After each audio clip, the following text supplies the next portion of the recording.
I want to tell you a story. I think one of the greatest story ever in Chesed that I ever heard. And I know that it's a true story. It was checked out in 12 different ways to make sure that it's true. There was a man, his name was Mr. Lefkowitz, not the Mr. Lefkowitz from Brooklyn, Oliver Shalom.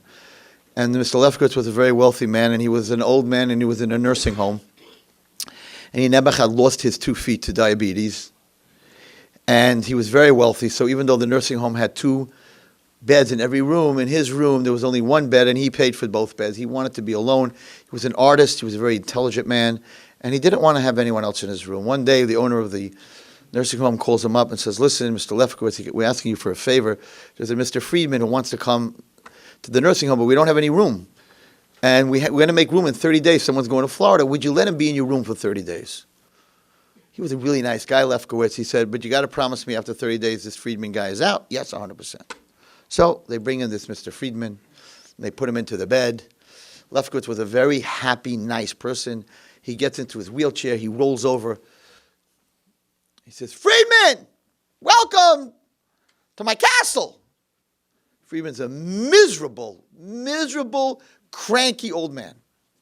And he's like, get away from my bed. I don't want to be here. My kids put me in this nursing home. I don't even want to be near you. Get away from me, old man. He's screaming at him. He says, listen to me, Friedman. This is not the way it works. This is my room. You're my guest. If you're going to act like this, I don't want bad energy. If you're going to act like this, goodbye. Get away, screaming at him. Get away. Okay. He picks up the phone. He calls the owner. He says, listen to me. I want this guy out tomorrow. I can't have this man in my room. He is the most miserable man I ever met. Owner says, okay, he's not always like that. Okay, we'll come tomorrow. We'll move him. In the middle of the night, Mr. Lefkowitz is in his bed, and he hears Mr. Friedman crying. Gets back into his wheelchair, rolls over. Mr. Friedman, why are you crying? I told you to leave me alone. Get away from me. He says, why are you crying? What's going on? He says, you really want to know why I'm crying? Come closer. Look at my face. You're not exactly the most handsome person in the world, but it's not you're not that bad that you should be crying. No, come closer. Look at my eyes. He looks at his eyes. He says, I don't know what you want. He goes, you fool. I'm blind, Mr. Happy Lefkowitz. I live in a world of darkness. You see your children and your grandchildren. I see darkness. You want me to be happy? Now get to your side of the room. Lefkowitz feels so bad that he yelled at this guy. No one told him that he was blind. He's thinking, he goes back to the side. What am I going to do? How can I throw a blind man out of my room? But I can't have such a guy in my room. Wheels back to him. He says, Friedman, listen to me. Here's the deal. I'm an artist. Tomorrow morning, I'm going to go to the window. It's a beautiful park. I'm going to be your eyes. I'm going to describe, you used to be able to see, you lost your vision, so you can still imagine. I'm going to tell you everything that's going on outside. You're going to imagine it, and in your head, you're going to see it. Friedman's like, you're Miss Sugar, get away from me. He says, here's the deal, I'll do it for an hour. If you don't like it, I will never come for the next 30 days. I will not come to your side of the room. Friedman says, deal. Next morning, 5 o'clock in the morning, sunrise. Lefkowitz gets up. Friedman, sunrise. Oh, Michiganer.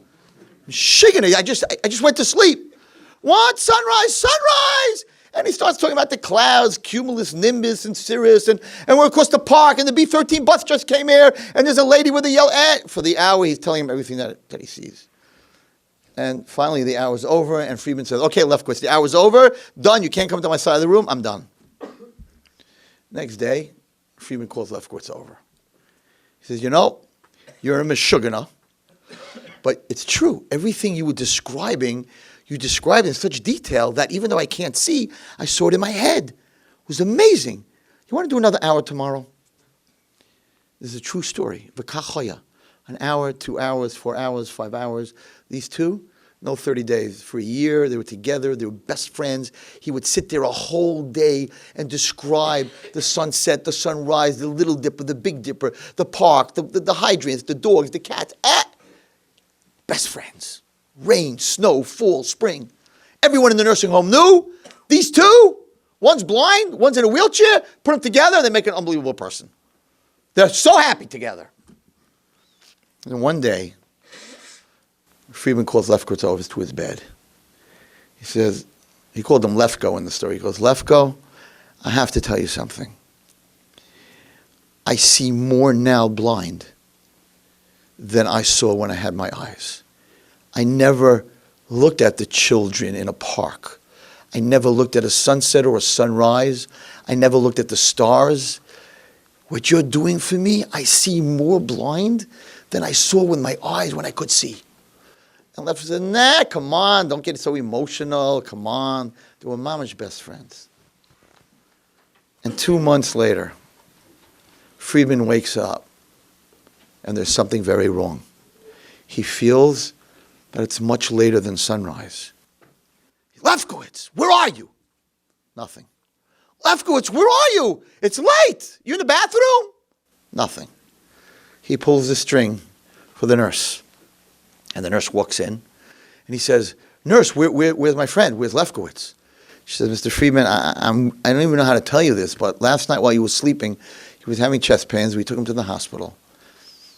And this morning he passed away. What? Hashem took my eyes a second. No, it's impossible. What are you saying? I need him. I can't see without him. What are you saying? She's like, I am so sorry. The funeral is at 2 o'clock. Do you want to go? Do I want to go to my best friend's funeral? Of course I want to go. What time is it? It's 8 o'clock. 8 o'clock. Yeah. Do me a favor. In memory of my friend, just go to the window and tell me 8 o'clock is the B23. It's a bus. And there's this lady, she's Meshuggah. She has a little white poodle, and she wears this heavy yellow, it doesn't matter whether it's summer or not. And right now it's summer, you're going to see it's so crazy. She wears a heavy yellow coat. Run, because at 8:01, that bus is going to pull out. She goes, what do you want me to do? You got 30 seconds left. Go to the window. Mr. Friedman, I have no idea what you're talking about. What, you don't speak English? Go to the window. There's no window in this room. What?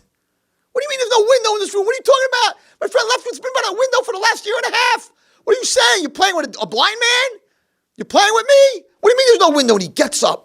And he goes to Lefkowitz's bed, and he goes to the wall, and he starts feeling the wall. And he's like, window, there has to be a window. And he's feeling the whole wall, there has to be a window. He sat by a window for a year and a half. And he feels the whole wall. There's no window. And he comes to the funeral.